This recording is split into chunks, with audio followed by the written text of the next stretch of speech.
Okay, so welcome to my second tutorial. I've called this one creatively Black and White Star.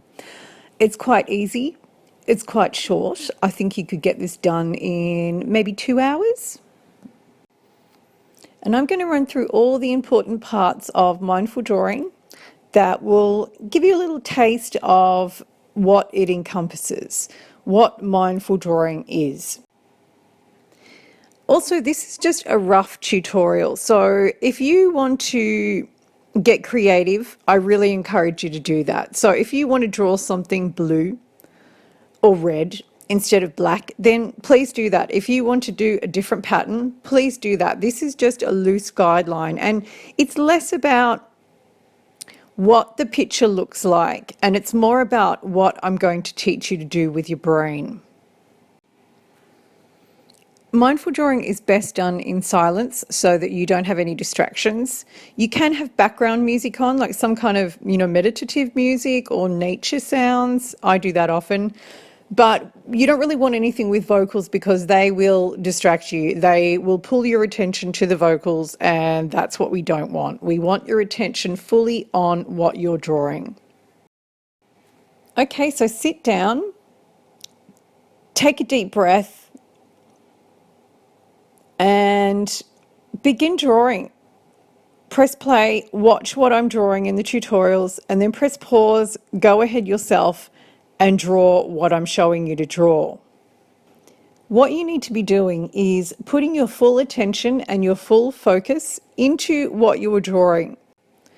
So whether you are measuring out a circle with a compass or ruling straight lines, put your full attention and your best effort into doing what you were doing. Full awareness. And every time your mind wanders into thoughts or emotions, acknowledge it, but then let that emotional thought just drift away. And you do that by bringing your attention right back to what you're drawing again. Because if your full attention is on what you were drawing, your mind actually can't be doing anything else. And the mind is busy. It likes to think, it likes to wander, it likes to go into the past, it likes to go into the future, it likes to do all sorts of things. It likes to be really, really active. So don't worry if the mind wanders 50 times. It's actually pretty normal, especially in the beginning when you're retraining your brain. It takes a little bit of practice to learn how to focus and concentrate on a single thing, but fully put your concentration and your attention into drawing the best line and circle that you can, over and over and over again. Now, one of the principles of mindful drawing that I find really helpful, and it just happens to rhyme, which is really cool, is go slow and get into the flow. So it's pretty self-explanatory, but what this means is consciously choose to draw what you're drawing slowly and carefully. Another thing that I notice with myself, and it's another feature of the mind, because the mind is anchored in doing lots of things. It likes being busy, it likes doing things fast, it likes doing 10 things at once, is you'll actually want to hurry sometimes with drawing your mindful drawing, like there's some kind of rush or like it needs to be done as fast as possible. This is actually counterproductive to what we're trying to do with mindful drawing. The slower you go, it gets into a really sweet flow space, and it feels relaxing, it feels smooth, it feels comfortable, it feels really zen, and it feels quite meditative. This is the zone that you're looking for, but at the same time, like I said, it takes retraining your brain to find this space.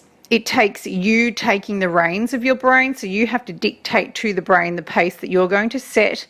And it doesn't always happen either. So no two mindful drawing sessions are the same. Sometimes you'll find really sweet flow spaces. Other times it may just be a little bit glitchier. It just may be a little bit harder to find that flow space, especially, as I mentioned before, until your brain slows down, which takes about 10 minutes, until it entrains with the pace that you've set, and then you will find the flow.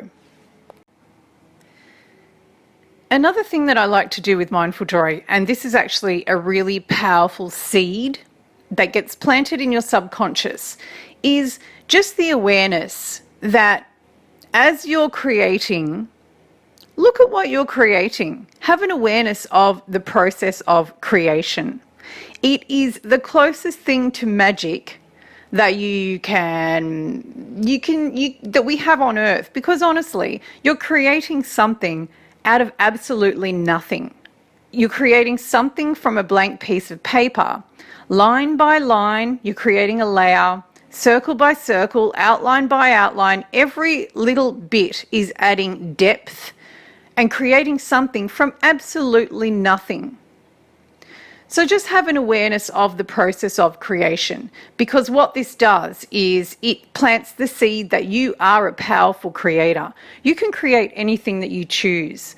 And the training ground, again, is this practice of mindful drawing. We practice it here on paper, but the principle of it and the awareness of it gets planted into your subconscious, and you become aware that you actually indeed can create anything that you choose. You can create yourself, as I did, from the ground up, but this time you're consciously choosing to create it. You can create anything that you choose, and we learn this and solidify this into your subconscious, into not that, oh, maybe I'm a creator, but that I am a powerful creator rooted in absolute belief.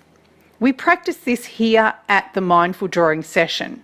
And then when you do this practice over and over and over, consistent practice is your key. It will become seeded into your subconscious, and it will go with you out into the real world. So go slow, get into the flow is actually another thing that you practice at the mindful drawing session repeatedly through your consistent practice. It gets planted as a seed into your subconscious, and it becomes part of your being. Do your best and let go of the rest. It teaches self-acceptance. It teaches you away from the mindful drawing table. Do your best at all times and let go of the rest. That's all you can do, and that is perfect. When you finish with this picture, of course you can do whatever you want with it, but maybe stick it on the wall so it's like a little reminder that you did this, you created this. And it's really important to tap into being proud of yourself for giving something a go, being proud of yourself for creating something from nothing, being proud of yourself for actually getting off your butt and doing something which is often harder, which is a new hobby, especially one that is going to give you many rewards. It's not easy to start a new hobby, so you deserve credit and you should be proud of yourself for giving it a go. And it does not matter what the picture turns out like. Whether it looks like, something that is a bit crooked, a bit what you would call full of mistakes. I don't even like that word mistakes, but they're all learning curves. They're only lessons. The power in mindful drawing is in the process. It's not in the end result of what it looks like. So if you gave it a go, you're actually beginning to rewire your brain into new ways of functioning and get rid of old programs. Through this picture, that's what you did. You planted the seed of you are a creator. You are a powerful creator. You can create anything that you choose.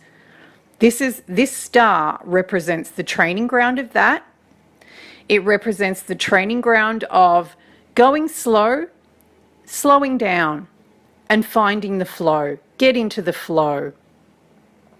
It represents following your intuition. If you want to take a certain pattern in a different way, if you want to use a different color, if you want to use, triangles or circles instead of straight lines, then do it.